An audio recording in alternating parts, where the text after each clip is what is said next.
We're joined now by Sue Gordon. She served as the Principal Deputy Director of National Intelligence during Donald Trump's first term in the White House. Good to see you here again. Great to see you, Margaret. So you personally briefed Donald Trump as president in the Oval Office. If this nominee to be, Tulsi Gabbard, becomes the Director of National Intelligence and John Ratcliffe becomes the CIA Director, are you confident that Mr. Trump will be told the information he needs to know and not just what he wants to know? Well, I think that's the question of the day. Intelligence is weird because it's always uncertain, and you are always making an assessment so that a decision maker can figure out what they're going to do with it, and so it's particular. And your only job is to ruthlessly report what you see, not what you prefer. Mm-hmm. So that's the primary job of the DNI, is to go in there and to be his principal advisor on intelligence. You're the first in, you're the last out. You cannot afford to, I'll say, pander to preference. Loyalty doesn't serve you well in that job.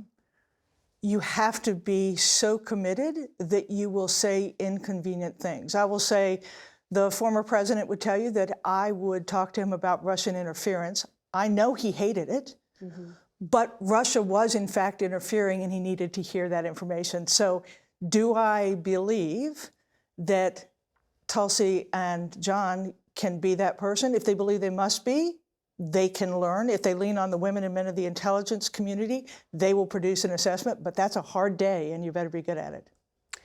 You had to undergo an FBI background check to obtain a security clearance and to maintain it. You were a career official, 25 years at the CIA, then, as we said, moved on to national intelligence. The New York Times is reporting that Trump team may bypass the FBI process and just use a private firm to vet candidates. Then when the president is sworn in, he can grant access to the nation's secrets rather than go through that screening. What risk is there in bypassing the FBI? Well, the first risk is that you will get an incomplete picture of the human that is carrying both the trust of the American people and the trust of our allies and partners and the trust of the women and men that are putting their lives on the line for that judgment, right? Everyone hates vetting. It's intrusive. You don't know why anyone should have to do it because you know who you are, but the truth is, we know adversaries and competitors will exploit humans to be able to advance their interests, and you want to make sure that the people that hold the American people's trust and the most precious pieces of information we have of advantage have no cracks in who they are. And so it seems expedient, but I think it will ultimately harm the institution. And by that I mean the institution of America, if you have people who we discover later that they should not have had access, or we discover later that they were vulnerable to the actions of our allies and of our adversaries and competitors. Because it's leverage on them. It is. I mean, the craft of human intelligence is actually finding someone who has a weakness and getting them to be able to advance your interests. And And what a really good day is when you find someone whose interests align with yours, and then you really push that. So a private firm isn't going to have the standards that we've had. I know it's inconvenient, but I think it's a bad strategy and risky for America. So CBS has also learned that to date, the Trump team hasn't signed the paperwork that would start the process of the national security briefings so that someone's not walking in cold. They're briefed and up to speed. Along with these background checks, that Partnership for Public Service, a nonpartisan group that helps with the transitions, confirmed that to CBS. Is there any good reason not to sign those papers? And what does it do for the officials who arrive without being read in on what's happening now? Yeah, I can't think of a good reason. I think one of the great falsehoods that's been perpetrated on America is that our institutions are malfeasant. They need to be better. They need to be slimmer, they need to be more transparent, but they're not bums. So you're not protecting anybody by not signing those papers.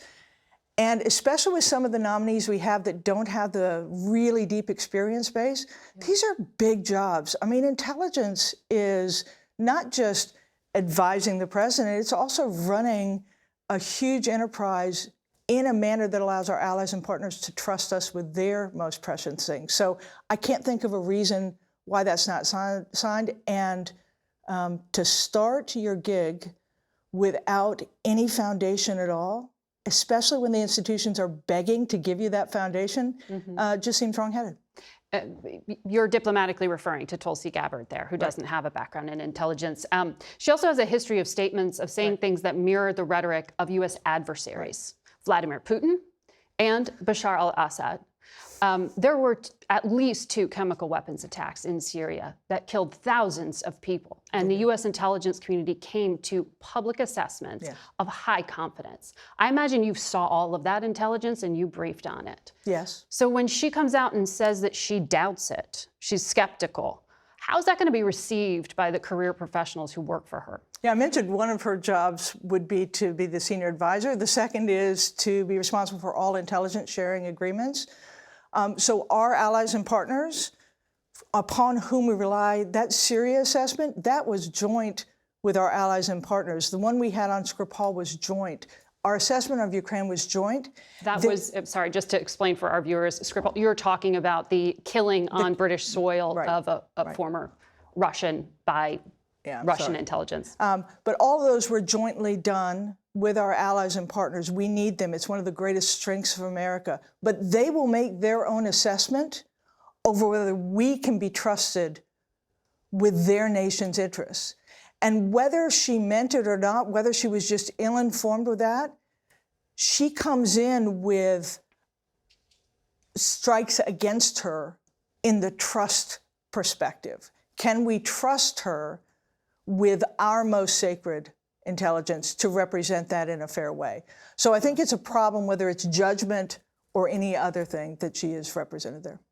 Another nerve in the intelligence community, of course, is Edward Snowden. Yes. Tulsi Gabbard and the selection for the Attorney General, Matt Gaetz, put forward resolutions to call for the charges to be dropped against him because he leaked classified national intelligence material. He's living in Russia these days. That kind of a position, how's that going to be received?